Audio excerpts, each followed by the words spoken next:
ನಮಸ್ಕಾರ ಸ್ನೇಹಿತರೆ. ಇವತ್ತಿನ ವಿಡಿಯೋದಲ್ಲಿ ನಾನು ಬೇಳೆಯನ್ನು ಬೇಯಿಸದೆ ರುಬ್ಬದೆ ಹೋಳಿಗೆಯನ್ನ ಯಾವ ತರ ಮಾಡೋದಂತ ತೋರಿಸ್ಕೊಡ್ತಾ ಇದ್ದೀನಿ. ಇವಾಗ ನೋಡಿ ಮಾವಿನ ಹಣ್ಣಿನ ಸೀಸನ್ನು. ಮಾವಿನ ಹಣ್ಣನ್ನ ಬಳಸ್ಕೊಂಡು ಹೋಳಿಗೆನ ಯಾವ ತರ ಮಾಡೋದಂತ ನೋಡೋಣ. ತುಂಬಾ ಅಂದ್ರೆ ತುಂಬಾ ಟೇಸ್ಟಿ ಆಗಿರುತ್ತೆ. ನಾವು ಬೇಳೆಯಿಂದ ಮಾಡ್ತೀವಲ್ಲ ಅದಕ್ಕಿಂತ ಟೇಸ್ಟ್ ಚೆನ್ನಾಗಿರುತ್ತೆ. ಬೇಕಿದ್ರೆ ನೀವು ಒಂದ್ಸಲ ಟ್ರೈ ಮಾಡಿ. ಯಾವ ತರ ಮಾಡೋದಂತ ವಿಡಿಯೋನ ಸ್ಕಿಪ್ ಮಾಡದೆ ಕೊನೆವರೆಗೂ ನೋಡಿ. ನಿಮ್ಗೂ ಕೂಡ ಅರ್ಥ ಆಗುತ್ತೆ ಯಾವ ತರ ಮಾಡ್ಬೇಕಂತ. ಮೊದಲು ನಾನಿಲ್ಲಿ ಮೈದಾ ಹಿಟ್ಟನ್ನ ತಗೊಂಡಿದ್ದೀನಿ. ಇದನ್ನ ನಾನು ಜರಡಿಯಲ್ಲಿ ಸೋಸ್ಕೊಂಡು ಇಟ್ಕೊಂಡಿದ್ದೀನಿ ಮೈದಾ ಹಿಟ್ಟನ್ನ. ನೀವು ಮೈದಾ ಬೇಡ ಅಂದ್ರೆ ಗೋಧಿ ಹಿಟ್ಟನ್ನ ಕೂಡ ನೀವು ಬಳಸ್ಕೋಬಹುದು. ಸ್ವಲ್ಪ ಒಂದ್ ಚಿಟಿಕೆ ಉಪ್ಪನ್ನ ಹಾಕ್ತಾ ಇದ್ದೀನಿ. ಅದಾದ್ಮೇಲೆ ಒಂದ್ ಸ್ವಲ್ಪ ಎಣ್ಣೆನ ಹಾಕ್ಕೊಳ್ಳಿ. ಹೋಳಿಗೆ ಚೆನ್ನಾಗಿ ಬರುತ್ತೆ ಈ ತರ ಎಣ್ಣೆ ಹಾಕಿ ಹಿಟ್ಟನ್ನ ನಾದೋದ್ರಿಂದ. ಮೊದಲು ನಾವು ಹಿಟ್ಟನ್ನ ರೆಡಿ ಮಾಡಿ ಇಟ್ಬಿಟ್ರೆ ನೆನೆಯುತ್ತೆ ಅದು. ನಾವೆಲ್ಲ ಇದು ಹೂರ್ಣಕ್ಕೆ ರೆಡಿ ಮಾಡ್ಕೋತೀವಲ್ಲ ಅದನ್ನ ಮಾಡೋದ್ರೊಳಗೆ ಇದು ನೆಂದು ಬಿಡುತ್ತೆ ಹಿಟ್ಟು. ಅದಕ್ಕೋಸ್ಕರ ಮೊದಲು ಹಿಟ್ಟನ್ನ ನಾದಿ ಇಟ್ಕೊಳ್ಳಿ. ಈ ತರ ಚೆನ್ನಾಗಿ ಮಿಕ್ಸ್ ಮಾಡ್ಕೊಳ್ಳಿ. ಎಣ್ಣೆ ಎಲ್ಲಾ ಕಡೆ ಮಿಕ್ಸ್ ಆಗ್ಬೇಕು. ಚಪಾತಿ ಹಿಟ್ಟಕ್ಕಿಂತ ಒಂದ್ ಸ್ವಲ್ಪ ಮೆತ್ತಗೆ ಬರ್ಲಿ ಆ ತರ ನಾದಿ ಇಟ್ಕೊಳ್ಳಿ. ಹೋಳಿಗೆ ಹಿಟ್ಟು ಎಷ್ಟು ನಾವು ಚೆನ್ನಾಗಿ ನಾದ್ತೀವೋ ಅಷ್ಟು ಹೋಳಿಗೆ ತುಂಬಾ ಅಂದ್ರೆ ತುಂಬಾ ಚೆನ್ನಾಗಿ ಬರುತ್ತೆ. ಇದಕ್ಕೆ ನಾನು ಸ್ವಲ್ಪ ಇವಾಗ ಎಣ್ಣೆನ ಹಚ್ಚಿ ಇದನ್ನ ಇವಾಗ ಮುಚ್ಚಿ ಇಟ್ಕೊಂಡ್ಬಿಡ್ತೀನಿ. ಎಣ್ಣೆನ ಹಚ್ತೀನಿ ಸ್ವಲ್ಪ ಮೇಲ್ಗಡೆ. ಹಚ್ಚಿ ಯಾವ್ದಾದ್ರು ಒಂದು ಪಾತ್ರೆ ಅಥವಾ ಬೌಲನ್ನ ಮುಚ್ಚಿ ಇಟ್ಬಿಡಿ. ಎಣ್ಣೆನ ಎಲ್ಲಾ ಕಡೆ ಹಚ್ಚಿ ಮುಚ್ಚಿಟ್ಕೋಬೇಕು. ಓಕೆ, ನೆಕ್ಸ್ಟ್ ಇವಾಗ ನಾನಿಲ್ಲಿ ಒಂದ್ 3 ಮಾವಿನ ಹಣ್ಣುಗಳನ್ನ ತಗೊಂಡಿದ್ದೀನಿ. ಇವಾಗ ಇದನ್ನ ಕಟ್ ಮಾಡ್ಕೊಳ್ಳೋಣ. ಮೇಲ್ಗಡೆ ಇರುವಂತಹ ಎಲ್ಲ ತಿರುಳನ್ನ ತೆಗೆದು ಒಳಗಡೆ ಇರುವಂತಹ ಹಣ್ಣನ್ನ ನಾವು ತೆಗೆದು ಇಟ್ಕೋಬೇಕು. ಚೆನ್ನಾಗಿ ತೊಳೆದು ತೆಗೆದಿಟ್ಕೊಂಡಿದ್ದೀನಿ. ಮೇನ್ ಮಾವಿನ ಹಣ್ಣ ಯೂಸ್ ಮಾಡ್ಬೇಕಾದ್ರೆ ಅಂದ್ರೆ ತಿನ್ನೋಕಾದ್ರೂ ಇರ್ಬೋದು, ಶೇಖರಣೆ ಮಾಡೋಕಾದ್ರೂ ಇರ್ಬೋದು, ಚೆನ್ನಾಗಿ ತೊಳಿಬೇಕು. ಇಲ್ಲ ಅಂದ್ರೆ ಅದ್ರ ಒಳಗಡೆ ಕೇರಿನ ಅಂಶ ಇರುತ್ತಲ್ಲ ಅದು ಹತ್ತಿದ್ರೆ ತುಂಬಾನೇ ಗಾಯ ಆಗೋ ಚಾನ್ಸಸ್ ಇರುತ್ತೆ. ಇವಾಗ ಈ ತಿರುಳನ್ನೆಲ್ಲ ತೆಗ್ದು ಈ ತರ ಇಟ್ಕೋತೀನಿ. ಎಲ್ಲವನ್ನ ಮಾಡ್ಕೋತೀನಿ. ಈ ತರ ಮಿಕ್ಸಿ ಜಾರ್ಗೆ ಹಾಕ್ಕೋತೀನಿ. ಎಲ್ಲ ಹಣ್ಣನ್ನ ನಾನು 3 ಹಣ್ಣು ತಗೊಂಡಿದ್ದೀನಲ್ಲ 3 ಹಣ್ಣಿಂದು ಈ ತರ ಮಾಡಿ ಇಟ್ಕೋತೀನಿ. ಓಕೆ, ಎಲ್ಲ ಹಣ್ಣನ್ನ ತಗೊಂಡಿದ್ದೀನಿ. ಇವಾಗ ನಾನು ಇದನ್ನ ಮಿಕ್ಸಿ ಮಾಡ್ಕೋತೀನಿ. ಸಣ್ಣಾಗಿ ಮಿಕ್ಸಿ ಮಾಡ್ಕೊಳ್ಳಿ. ಓಕೆ ನೋಡಿ, ಎಲ್ಲ ಮಿಕ್ಸಿ ಮಾಡಿ ರೆಡಿ ಆಯ್ತು. ಇವಾಗ ನಾನು ಒಂದ್ ಸ್ವಲ್ಪ ಹಸಿ ಕೊಬ್ಬರಿಯನ್ನ ತಗೊಂಡಿದ್ದೀನಿ. ಇದನ್ನು ಕೂಡ ನಾನು ಸಣ್ಣಾಗಿ ಮಿಕ್ಸಿ ಮಾಡ್ಕೋತೀನಿ. ಇದನ್ನು ಕೂಡ ಚೆನ್ನಾಗಿ ರುಬ್ಕೊಳ್ಳಿ. ಹಸಿ ಕೊಬ್ಬರಿ ಇದ್ರೆ ಮಾತ್ರ ಹಾಕಿ, ಒಣ ಕೊಬ್ಬರಿ ಅಷ್ಟು ಟೇಸ್ಟ್ ಬರೋದಿಲ್ಲ. ನೋಡಿ ಈ ತರ ಸಣ್ಣಗೆ ರುಬ್ಕೋಬೇಕು. ಗ್ಯಾಸ್ ಮೇಲೆ ಒಂದು ನಾನ್ ಸ್ಟಿಕ್ ಕಡಾಯನ್ನ ಇಟ್ಕೊಂಡಿದ್ದೀನಿ. ಇದಕ್ಕೆ ನಾನು ಎಣ್ಣೆಯನ್ನ ಹಾಕ್ಕೋತೀನಿ. ಇವಾಗ ಸ್ವಲ್ಪ ಬಿಸಿ ಆದ್ಮೇಲೆ ಎಣ್ಣೆನ ಹಾಕಿ, ಎಣ್ಣೆ ಕಾದ್ಮೇಲೆ ಒಂದು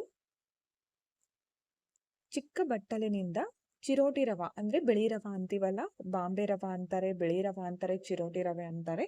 ಈ ರವಾನ ನಾನು ಒಂದು ಬಟ್ಟಲದಷ್ಟು ತಗೊಂಡಿದ್ದೀನಿ. ಇದನ್ನ ಇವಾಗ ಸಣ್ಣ ಉರಿಯಲ್ಲಿ ಉರಿಬೇಕು. ಇದನ್ನ ಸಣ್ಣ ಉರಿಯಲ್ಲೇನೆ ಹುರ್ಕೋಬೇಕು. ಈ ತರ ಹುರ್ಕೊಂಡ್ಮೇಲೆ ಒಂದ್ ಅರ್ಧ ಬಟ್ಟಲದಷ್ಟು ಹಸಿ ಕೊಬ್ಬರಿಯನ್ನ ಹಾಕ್ತಾ ಇದ್ದೀನಿ. ಅವಾಗ್ಲೇ ಮಿಕ್ಸಿ ಮಾಡಿ ಇಟ್ಕೊಂಡ್ನಲ್ಲ ಅದನ್ನು ಕೂಡ ಇದ್ರ ಒಳಗಡೆನೆ ಹಾಕಿ ಈ ತರ ಉರಿಬೇಕು. ಇದನ್ನು ಕೂಡ ಚೆನ್ನಾಗಿ ಮಿಕ್ಸ್ ಮಾಡ್ಕೊಂಡು ಚೆನ್ನಾಗಿ ಹುರ್ಕೊಳ್ಳಿ. ಸಣ್ಣ ಉರಿಯಲ್ಲೇನೆ ಮಾಡಿ, ಗ್ಯಾಸ್ ಜಾಸ್ತಿ ಹೈ ಫ್ಲೇಮ್ ಅಲ್ಲಿ ಇಡೋದಕ್ಕೆ ಹೋಗ್ಬೇಡಿ. ಇವಾಗ ನಾನು ಇದಕ್ಕೆ ಮಿಕ್ಸಿ ಮಾಡಿ ಇಟ್ಕೊಂಡಿರುವಂತಹ ಮಾವಿನ ಹಣ್ಣನ್ನ ಹಾಕ್ತಾ ಇದ್ದೀನಿ. ಮಾವಿನ ಹಣ್ಣಿನ ರಸವನ್ನ ಹಾಕ್ತಾ ಇದ್ದೀನಿ. ಇದನ್ನು ಕೂಡ ಹಾಕಿ ಚೆನ್ನಾಗಿ ಮಿಕ್ಸ್ ಮಾಡ್ಕೊಂಡು ಸಣ್ಣ ಉರಿಯಲ್ಲಿ ಈ ತರ ತಿರುಗಿಸ್ತಾ ಇರಿ.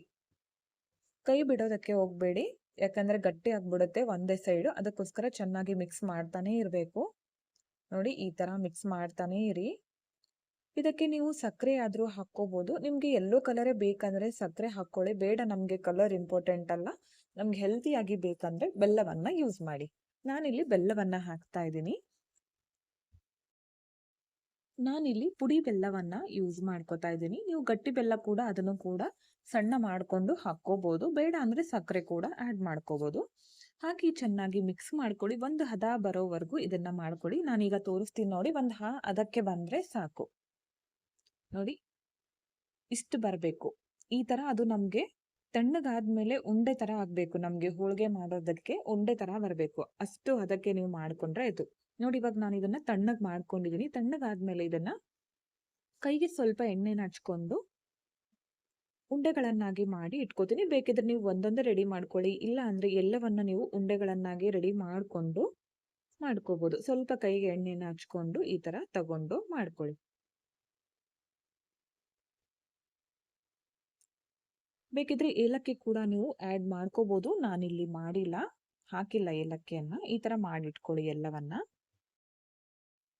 ಹೋಳಿಗೆಯನ್ನ ಮಾಡ್ಕೊಳ್ಳೋದಕ್ಕೆ ನಾನು ಈ ತರ ಆಯಿಲ್ ತಂದಿರ್ತೀವಲ್ಲ, ಅಡುಗೆ ಎಣ್ಣೆ, ಅದ್ರದ್ದು ಕವರ್ ಇರುತ್ತಲ್ಲ, ಅದನ್ನ ನಾನು ಕಟ್ ಮಾಡಿ ಇಟ್ಕೊಂಡಿದ್ದೀನಿ. ಇದ್ರ ಮೇಲೆ ಮಾಡೋದ್ರಿಂದ ಹೋಳಿಗೆ ಅಂಟೋದಿಲ್ಲ, ತುಂಬಾನೇ ಚೆನ್ನಾಗಿ ಬರುತ್ತೆ. ನಿಮ್ಮ ಹತ್ರ ಹೋಳಿಗೆ ಮಾಡೋಕಿರುತ್ತಲ್ಲ ಪೇಪರ್, ಅದಿದ್ರು ಅದರಿಂದನೂ ಕೂಡ ನೀವು ಮಾಡ್ಕೋಬಹುದು. ಈಗ ನೋಡಿ ರೆಡಿ ಮಾಡ್ಕೊಂಡಿರುವಂತ ಹಿಟ್ಟನ್ನ ಸ್ವಲ್ಪ ಎಣ್ಣೆನ ಹಾಕಿ ಈ ತರ ಆ ಮಾಡಿದ್ರೆ ತುಂಬಾ ಅಂದ್ರೆ ತುಂಬಾ ಚೆನ್ನಾಗಿ ಬರುತ್ತೆ ಹೋಳಿಗೆ. ಈ ತರ ಮಾಡ್ಕೋಬೇಕು ಹಿಟ್ಟನ್ನ. ಇವಾಗ ಒಂದು ಹೋಳಿಗೆಗೆ ಎಷ್ಟು ಬೇಕೋ ಅಷ್ಟು ಹಿಟ್ಟನ್ನ ನಾನು ತಗೋತೀನಿ. ಇದನ್ನ ಇವಾಗ ಒಂದು ಉಂಡೆಷ್ಟು ತಗೊಂಡಿದ್ದೀನಿ. ಸ್ವಲ್ಪ ಎಣ್ಣೆನ ಹಚ್ಕೊಂಡು ಈ ತರ ರೌಂಡ್ ಆಗಿ ಮಾಡ್ಕೊಳ್ಳಿ. ಸ್ವಲ್ಪ ನೀವು ಲಟ್ಟಿಸಿ ತುಂಬ್ಕೋಬಹುದು. ಇಲ್ಲ ಅಂದ್ರೆ ಈ ತರ ಕೈಯಿಂದ ಕೂಡ ಎಣ್ಣೆ ಹಚ್ಚಿ ಕೂಡ ನೀವು ಮಾಡ್ಕೋಬಹುದು ಅಗಲವಾಗಿ ಈ ತರ. ನೀವು ಇಲ್ಲಾಂದ್ರೆ ಸ್ವಲ್ಪ ಅಗಲವಾಗಿ ಲಟ್ಟಿಸ್ಕೊಂಡು ಮಿಡಲ್ ನಲ್ಲಿ ಈ ತರ ಇಟ್ಕೊಂಡು ಕೂಡ ನೀವು ಮಾಡ್ಕೋಬಹುದು. ನೋಡಿ ಈ ತರ ತುಂಬ್ಕೊಳ್ಳಿ.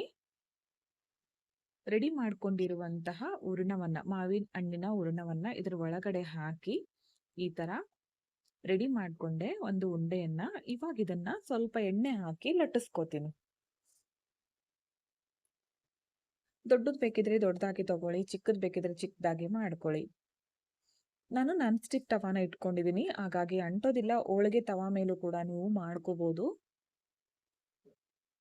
ಈ ತರ ಲಟ್ಸೋದು ಬೇಡ ಅಂದ್ರೆ ಕೈಯಿಂದ ಕೂಡ ತಟ್ಟಬಹುದು, ಚೆನ್ನಾಗೇ ಬರುತ್ತೆ. ನಾನಿಲ್ಲಿ ತವಾನ ಇಟ್ಕೊಂಡಿದ್ದೀನಿ. ಇದು ಕಾದ್ಮೇಲೆ ಇದಕ್ಕೆ ನಾನು ಎಣ್ಣೆನ ಹಾಕಿ ಇವಾಗ ಹೋಳಿಗೆನ ಇದಕ್ಕೆ ಹಾಕ್ತಾ ಇದ್ದೀನಿ.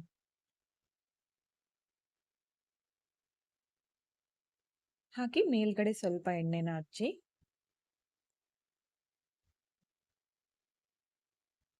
ಈ ತರ ಎಣ್ಣೆನ ಹಚ್ಕೋಬಹುದು.